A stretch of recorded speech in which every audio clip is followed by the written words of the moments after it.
Hey everybody, this is Kevin with the Allegany County Disc Golf Club. It's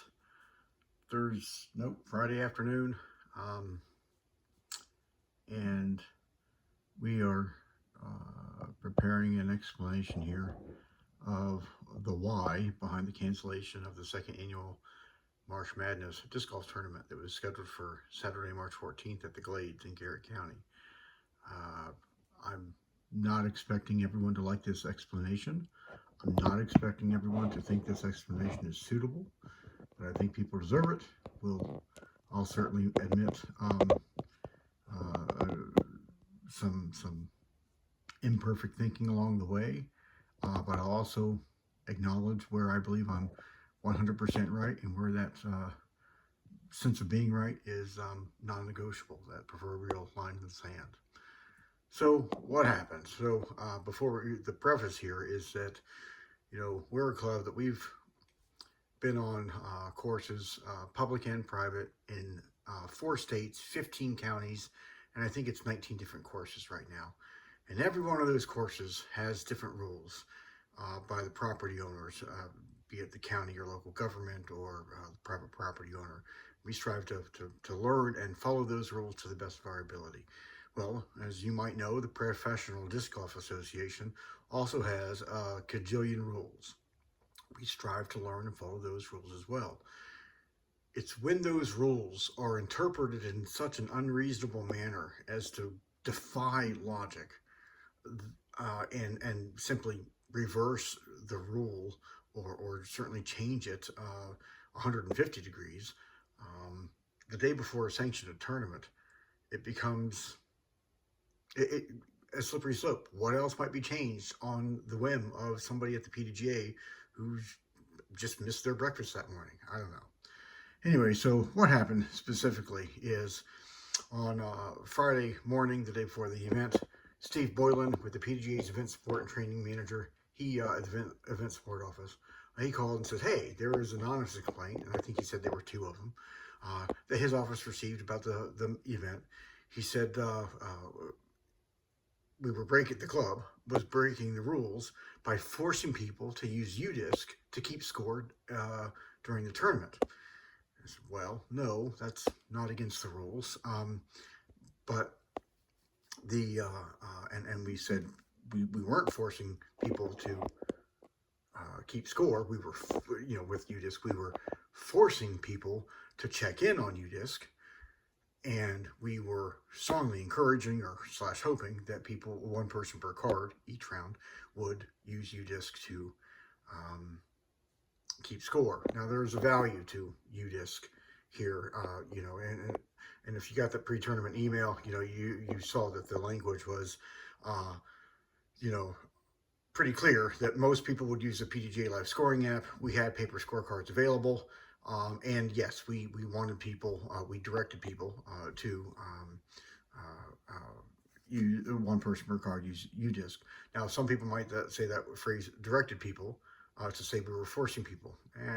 Not really, because it's only a mandate if you can enforce it with some sort of penalty if people don't follow that mandate.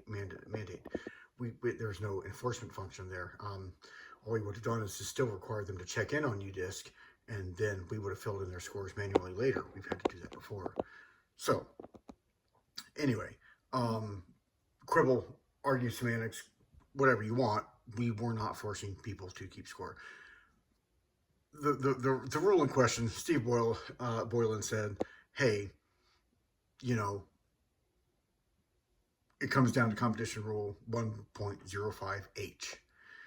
Now, in a 41-minute, 10-second phone call, I had to read this sentence highlighted in blue multiple times to Steve because he brought up this rule, 1.05H.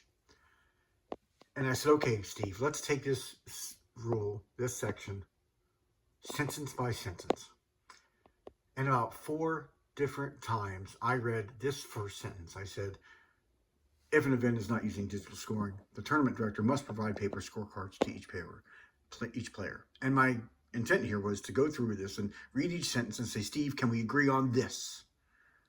That we had implemented or enabled digital scoring. So we didn't we weren't required to provide paper scorecards to every single player to comply with the PGA's rules that every person must keep score.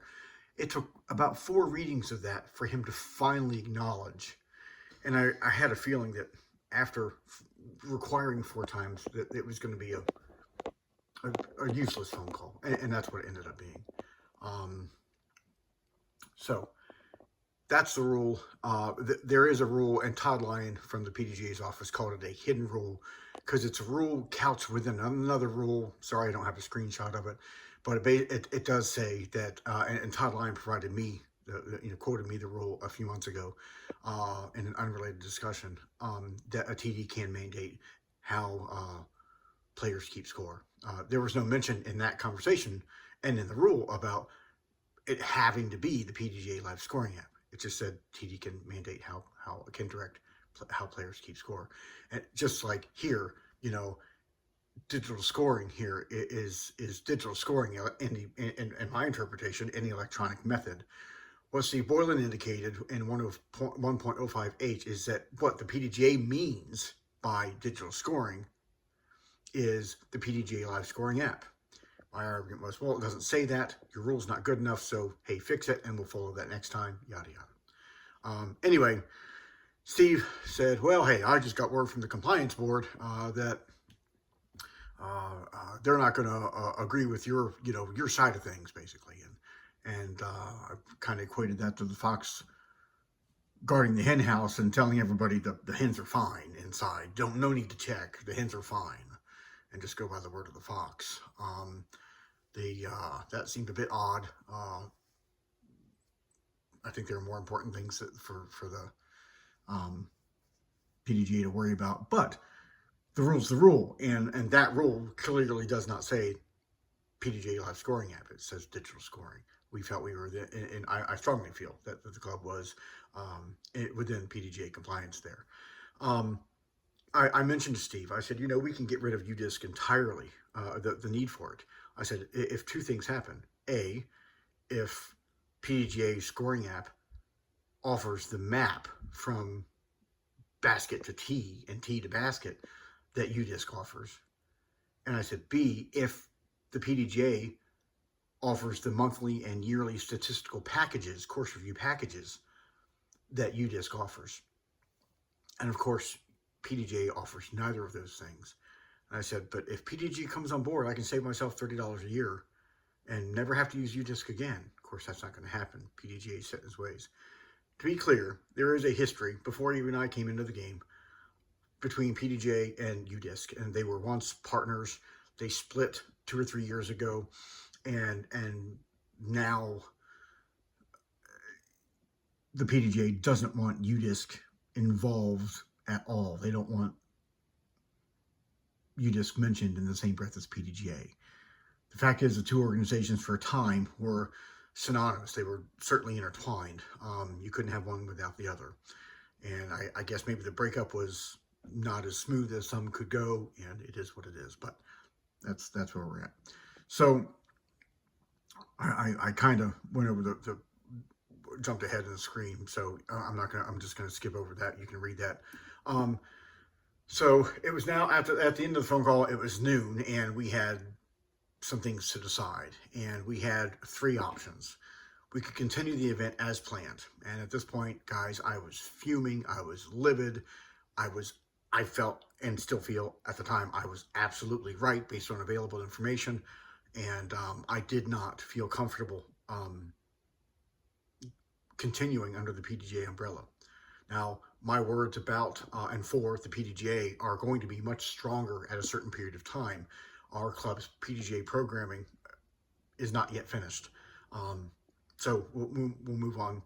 We'll add more on that later. But so continuing the event as planned didn't seem a viable option. I couldn't feel good about that. We could convert the event to a non-sanctioned event.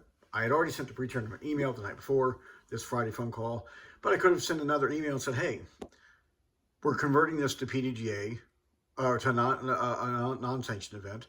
We hope you decide to join us. If you don't, you get a 100%, net entry fee refund.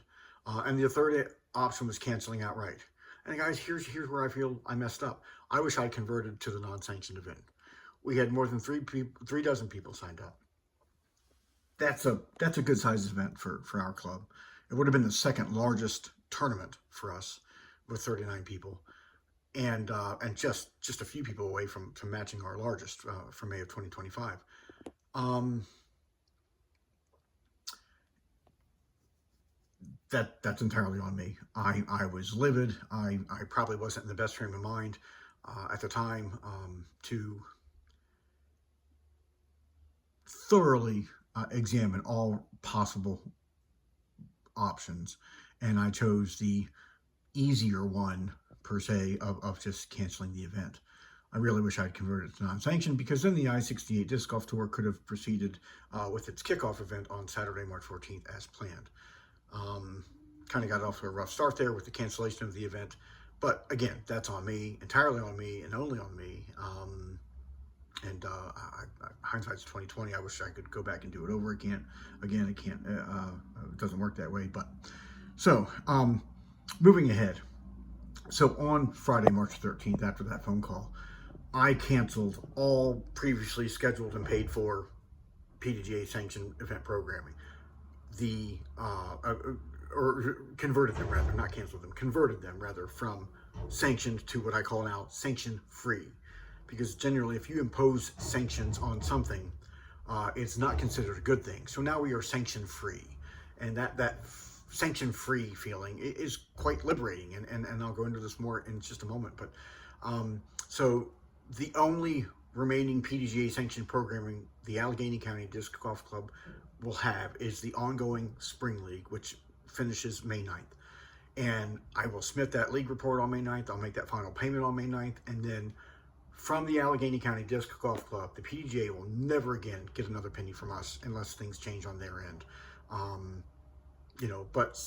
So all of our Summer Flex League, our Dog Days of Summer League, our Fall Flex Travel League, all of our tournaments, they are a go as planned, which is a good thing. And of course, the new I-68 Disc Golf Tour with a modification of just the opening day, that is a go. So I'm excited about that. So being sanctioned free, I mentioned there are some benefits. The benefits far outweigh the positives, in my opinion.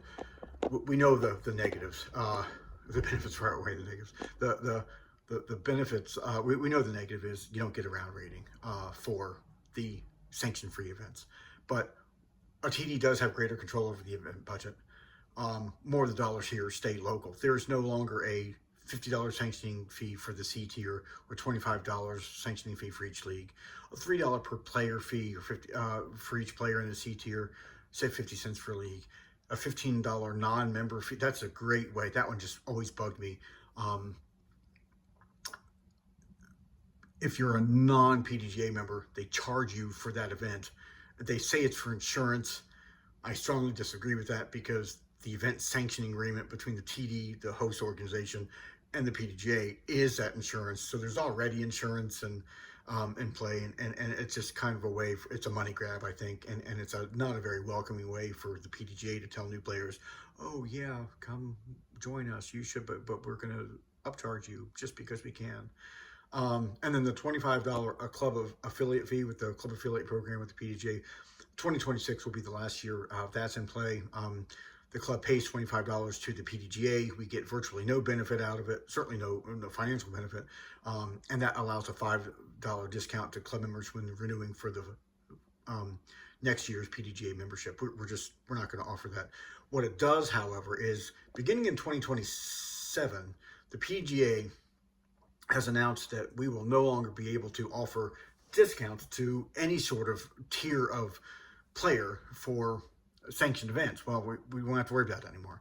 And so we can offer club members discounts as we deem fit, and go from there. So we can, moving to sanction-free programming fits within the club's goal of keeping things affordable and accessible then to players. So anyway, so that's it. So the I-68 Disc Golf Tour now kicks off on Saturday, March 21st with Birdies at the Brewery, a one-round sanctioned event. Tee time is 3:15. Information is on Disc Golf Scene. It's $1 per player. 50 cents of that will go to the PDGA. If you do sign up on Disc Golf Scene with your intended division for the I-68 Disc Golf Tour, and on event day, because it's a league round, everyone will simply play and log in as MA1 or FA1. But on Disc Golf Scene, there'll be a separate set of results for the purposes of the I-68 Disc Golf Tour. Any questions, please reach out to me, AlleganyPlayground@gmail.com or 301-338-4533. Thanks. If you made it this far, I appreciate it. Thanks for understanding. Thanks for your patience and your grace. Again, I wish I had changed it from a sanctioned to a sanction-free event on Saturday, March 14th. I was livid. I was unsure what to do, and I made a decision. Certainly not afraid of making decisions, but just 24 hours later, I realized I could have made a different decision and still had a quality tournament for everybody. We strive for competitive integrity, and we can't do that if the governing body is changing the rules phone call to phone call. Well, the fact is, the PDGA is not our governing body as a club. The PDGA doesn't really have a focus on amateur disc golfers, and what do they offer amateur disc golfers other than that rating? Stay tuned. Some exciting things are possibly coming down the pipeline. We're working on some things in the background that could become public in the not too distant future. The local, regional, and national amateur disc golf scene has a bright, bright future. We hope you come along for the ride. So thanks for your understanding. Thanks for listening, reading. I hope to see you on course soon.